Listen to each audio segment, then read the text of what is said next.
Hi dear students, welcome to A2MC YouTube channel. நம்ம paramedical கவுன்சிலிங்ல ரொம்ப முக்கியமான பார்ட், அதாவது சாய்ஸ் ஃபில்லிங். இந்த சாய்ஸ் ஃபில்லிங்ல எக்கச்சக்கமான டவுட் எல்லாருக்குமே இருக்கும். அந்த டவுட்டுக்கு ஃபுல் கிளாரிஃபிகேஷனும், இந்த சாய்ஸ் ஃபில்லிங்னா என்ன அப்படிங்கறதும், தென் பாத்தீங்கன்னா போன இயர் சீட் வேகன்சி எல்லாம் நான் பார்த்தேன் 117 125 120 கட் ஆஃப் இருந்துக்கெல்லாம் கவர்மெண்ட் காலேஜ்ல சீட் கிடைச்சிருக்குது, அது எப்படி அப்படிங்கறதையும் நான் இந்த வீடியோல ஃபுல்லா எக்ஸ்பிளைன் பண்றேன். சோ வீடியோ ஃபுல்லா பாருங்க. அதுக்கு முன்னாடி இந்த சேனலை நீங்க சப்ஸ்கிரைப் பண்ணிக்கோங்க. வாட்ஸ்அப், டெலிகிராம், இன்ஸ்டாகிராம் பேஜுக்கு ஃபாலோ பண்ணிக்கோங்க. அப்பதான் பாத்தீங்கன்னா இன்ஸ்டன்ட் அப்டேட் உங்களால தெரிஞ்சுக்க முடியும். ஓகே, வீடியோக்குள்ள போயிடலாம். ஃபர்ஸ்ட் ஆஃப் ஆல் நம்ம டிஎன் மெடிக்கல் செலக்ஷன் கமிட்டி பாத்தீங்கன்னா கவுன்சிலிங்கான ப்ராசஸ் அப்படிங்கறது கிட்டத்தட்ட ஆரம்பிச்சுட்டாங்க. எல்லா இயருமே பாத்தீங்கன்னா கவுன்சிலிங் ஆரம்பிக்கிறதுக்கு முன்னாடி கொஞ்ச நாளுக்கு முன்னாடி தான் பாத்தீங்கன்னா பிடபிள்யூடி கேண்டிடேட் பாத்தீங்கன்னா சர்டிபிகேட் வெரிஃபிகேஷனுக்காக சென்னைக்கு கால் ஃபார் பண்ணுவாங்க. சோ அப்படிங்கிற பட்சத்துக்கு நமக்கான கவுன்சிலிங் ப்ராசஸ் அப்படிங்கிறது ஆரம்பம் ஆயிருச்சு. இன்னும் கொஞ்ச நாள்லயே ஜெனரல் கேட்டகரி ஸ்டூடெண்ட்ஸ்க்கான ரேங்க் லிஸ்ட் அண்ட் பாத்தீங்கன்னா கவுன்சிலிங் ஷெட்யூல் அண்ட் பாத்தீங்கன்னா சாய்ஸ் ஃபில்லிங் அப்படிங்கிறதுமே நடக்க ஆரம்பிச்சிடும். சோ இந்த டைம்ல நம்ம சாய்ஸ் ஃபில்லிங் பத்தி ரொம்ப அவேர்னஸா இருக்கணும். சாய்ஸ் ஃபில்லிங் பத்தி நிறைய வீடியோ போட்டிருக்கிறேன். ஆனாலுமே பாத்தீங்கன்னா நிறைய பேர் ரிப்பீட்டடா கேட்டுட்டு இருந்தனால பாத்தீங்கன்னா சாய்ஸ் ஃபில்லிங் பத்தி சிம்பிளா உங்களுக்கு புரியுற மாதிரி நான் கிளியரா எக்ஸ்பிளைன் பண்றேன். எக்ஸாம்பிளுக்கு ஒரு மால் எடுத்துக்கோங்க. அந்த மால்ல நீங்க ரெகுலர் கஸ்டமரா இருக்கிறீங்க. அந்த மால்ல நீங்க திங்ஸ் வாங்க உங்களுக்கு ஒரு வவுச்சர் கார்டு கொடுத்துருக்காங்க. அந்த வவுச்சர்ல ஒரு கிரெடிட் பாயிண்ட் அப்படிங்கிறது சேர்ந்துட்டு இருக்குது. ஒன் டே ஆஃபர் போடுறாங்க. அந்த ஆஃபர்ல நீங்க என்ன திங்ஸ் வேணா செலக்ட் பண்ணி கவுண்டருக்கு கொண்டு போகலாம். பட் உங்க கிரெடிட் பாயிண்ட், அந்த கிரெடிட் கார்டுல எவ்வளவு கிரெடிட் பாயிண்ட் இருக்குதோ அதை பொறுத்து அவங்க ஒரு ப்ராடக்ட் அப்படிங்கிறது உங்களுக்கு கொடுப்பாங்க. இப்ப ஈஸியா புரிஞ்சிருச்சா? இதே மாதிரி தான் நம்ம டிஎன் மெடிக்கல் செலக்ஷன் கமிட்டி எக்கச்சக்கமான காலேஜஸ், எக்கச்சக்கமான கோர்சஸ் வச்சிருப்பாங்க. நமக்கு பிடிச்ச காலேஜஸ் அண்ட் பிடிச்ச கோர்சஸ் நம்ம செலக்ட் பண்ணிக்கலாம். பட் அந்த கிரெடிட் பாயிண்ட் அப்படின்னு ஒண்ணு சொல்லியிருந்தேன் இல்லையா, அது இங்க என்னவா இருக்குதுன்னா கட் ஆஃபா இருக்குது. நம்ம கட் ஆஃப்க்கு என்ன காலேஜஸ் அண்ட் என்ன சீட் சூட்டபிளா இருக்கும், வேக்கண்டா இருக்குது அப்படிங்கறத அனலைஸ் பண்ணி நம்ம கம்யூனிட்டி ரேங்க், கட் ஆஃப், தென் பாத்தீங்கன்னா சீட் வேகன்சியை பொறுத்து சிஸ்டம் உங்களுக்கு சீட் அலாட் பண்ணும். இப்ப எக்ஸாம்பிள் நான் அந்த மால்ல போறேன், வெஜிடபிள்ஸ் செலக்ட் பண்ணிட்டேன், ட்ரெஸ் செலக்ட் பண்ணிட்டேன், fridge, AC, washing machine, bag, அதுக்கப்புறம் books, notebook, pencil, pen எல்லாமே எடுத்து வச்சிருக்கிறேன், ஆஃபர் போட்டுருக்காங்க அப்படின்னு. என்னுடைய கிரெடிட் ஸ்கோர் பாத்தீங்கன்னா டோட்டலா 10,000க்கு எனக்கு 200 தான் இருக்குது. அப்படிங்கிற பட்சத்துல எனக்கு என்ன கிடைக்கும்? ஒரு பேக் கிடைக்கும், இல்லைன்னா ஒரு புக் கிடைக்கும். இதுவே என்னுடைய கிரெடிட் ஸ்கோர் 5,000க்கு மேல இருக்குது அப்படின்னா என்ன கிடைக்கும்? ட்ரெஸ், கொஞ்சம் பெருசு சாதனை கிடைக்கிறதுக்கு சான்ஸ் இருக்குது. இதுவும் என்னுடைய கிரெடிட் ஸ்கோர் 9,000 10,000 அதுக்கு மேல இருந்துச்சு அப்படின்னா எனக்கு கிடைக்கும் ஃப்ரிட்ஜ், வாஷிங் மிஷின் அதே மாதிரி கிடைக்கும். இதே மாதிரி தான் நமக்கு தேவையானதை நம்ம மெடிக்கல் செலக்ஷன் கமிட்டிக்கு செலக்ட் பண்ணிடுறோம். அவங்க என்ன பண்ணுவாங்கன்னா அதுல இருந்து செலக்ட் பண்ணி நம்ம கட் ஆஃப் ஏற்று போல சீட் அப்படிங்கறத அலாட் பண்ணுவாங்க. இதுதான் சாய்ஸ் ஃபில்லிங். பட் என்ன இதுல ட்விஸ்ட்னா, நம்ம ஒரு காலேஜஸ் ஒரு கோர்ஸ் கொடுத்தோம் அப்படின்னா சீட் அலாட் ஆகிறதுக்கு 0.1% மட்டும்தான் சான்சஸ் இருக்குது. சோ இந்த தப்பை யாரும் பண்ணாதீங்க. முடிஞ்ச அளவுக்கு அதிகமான கோர்சஸ் அண்ட் அதிகமான காலேஜஸ் அப்படிங்கறத கொடுங்க. எக்ஸாம்பிளுக்கு எனக்கு நர்சிங் படிக்கணும் அப்படின்னா நர்சிங்க்கு இருக்கிற எல்லா காலேஜஸும் சூஸ் பண்ணுங்க.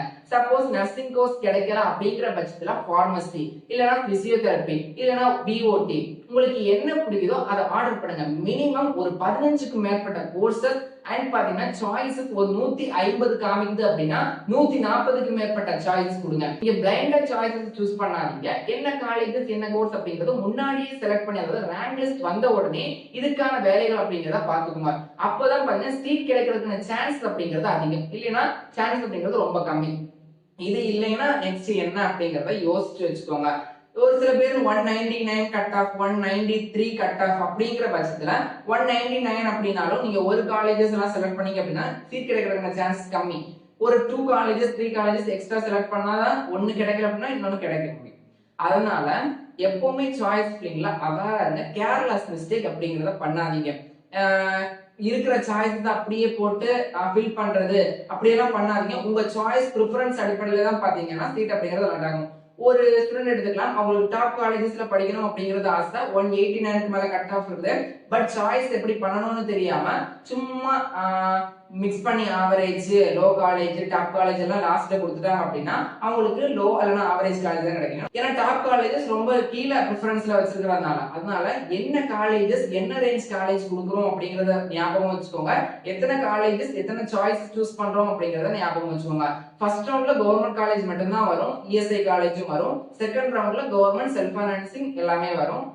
பேலன்ஸ் சீட் ஃபர்ஸ்ட் ரவுண்ட்ல போக கவர்மெண்ட் சீட்ஸ் எல்லாமே வரும். தென் இந்த 120 cut of 117 cut off 125 cut off எல்லாம் கவர்மெண்ட் சீட் அலாட் ஆகுது, அது எப்படி அப்படின்னு உங்களுக்கு ஒரு டவுட் வரலாம்.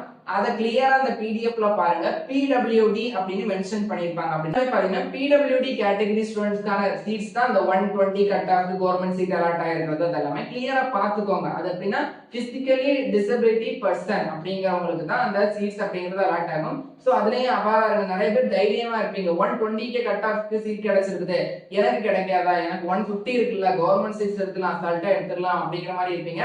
முதல்ல ஒரு விஷயம் பாக்குறோம் அப்படின்னா ஹைப்பர் ஆக்டிவிட்டி காமிக்காம என்ன அப்படிங்கறத உள்வாங்கிக்கோங்க. அப்பதான் பாத்தீங்கன்னா நம்ம ஃபியூச்சர்ல கஷ்டப்படாம இருக்க முடியும். சோ நம்ம அவசரத்துல பார்க்கும்போது நமக்கு ஓகே ஹாப்பியா இருக்கும். பட் நம்ம அதே நம்பிட்டு இருக்கும்போது நமக்கு ஒரு பெரும் ஏமாற்றத்தை வந்துடும். இதை விட பெரிய ஒரு கஷ்டமா இருக்கும். அதனால என்ன பண்றோம், என்ன அப்டேட் எடுத்துக்கணும் அப்படிங்கறத கிளியரா அனலைஸ் பண்ணி தான் நம்ம முடிவு அப்படிங்கறத எடுக்கணும். ஸோ சாய்ஸ் ஃபில்லிங் அப்படிங்கிறது ரொம்ப முக்கியமான ப்ராசஸ். நமக்கு என்ன கோர்சஸ் என்ன காலேஜஸ் வேணும் அப்படிங்கறத சூஸ் பண்ற ப்ராசஸ். இதுக்கான டேட் இன்னும் அனௌன்ஸ் பண்ணல. அனௌன்ஸ் பண்ண உடனே நம்ம சேனல்ல அப்டேட் பண்ணிடுறேன். எப்படியும் ஆகஸ்ட் லாஸ்ட் வீக் இல்லைன்னா ஆகஸ்ட் 3rd வீக்கு மேல ஆயிரும். பொறுத்திருந்து பார்ப்போம் மெடிக்கல் செலக்ஷன் கமிட்டி எப்போ இதுக்கான அப்டேட் கொடுக்குறாங்க அப்படின்னு. ரேங்க் லிஸ்ட் எல்லாம் வந்ததுக்கு அப்புறம் தான் நீங்க சாய்ஸ் ஃபில்லிங் பண்ற மாதிரி இருக்கும். இப்போ யாரும் சாய்ஸ் ஃபில்லிங் அப்படிங்கறத பண்ண வேண்டியது இல்ல. இந்த 120 127 அந்த கட் ஆஃப் எல்லாம் பாத்தீங்கன்னா பிடபிள்யூடி கேட்டகரி ஸ்டூடெண்ட்ஸ்க்கு தான் கவர்மெண்ட் காலேஜஸ் அலாட் ஆயிருக்கும். தெளிவா அந்த பிடிஎஃப் போய் பாருங்க. பிடபிள்யூடி மென்ஷன் பண்ணிருப்பாங்க. உங்களுக்கு தெரிய வந்தாலும் அதோட உண்மை தன்மையை கண்டிப்பா நீங்க ஆராயணும். ஏன்னா இந்த காலத்துல டெக்னாலஜி அப்படிங்கிறது ரொம்ப வளர்ந்துருச்சு. எல்லாத்துக்குமான சோர்சஸ் அப்படிங்கிறது இருக்குது.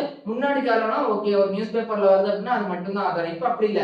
கூகுள்ல கேட்டியா, சாட் ஜிபிடில பார்த்தோமா, கிளாட், யூடியூப் அப்படி நிறைய சோர்சஸ் இருக்குது. சோ எல்லாத்தையுமே யூஸ் பண்ணிக்கோங்க. சாய்ஸ் ஃபில்லிங் ஆர்டர் எப்படி படுத்தணும் அப்படிங்கிற வீடியோ கூடிய சீக்கிரமே அப்லோட் பண்ணிடுறேன். Already choice filling live demo video channel update பண்ணிருந்தேன். அப்படின்னா டிஸ்கிரிப்ஷன்ல கொடுத்துருக்கோம், மறக்காம போய் செக் பண்ணி பார்த்துக்கோங்க. மேலும் இது கூட கல்விசார் தகவல் தெரிஞ்சிருங்கள். பேஜ் யூடியூப் சேனல் நம்ம சேனலை சப்ஸ்கிரைப் பண்ணிக்கோங்க. வாட்ஸ்அப், டெலிகிராம், இன்ஸ்டாகிராம் பேஜையுமே ஃபாலோ பண்ணிக்கோங்க.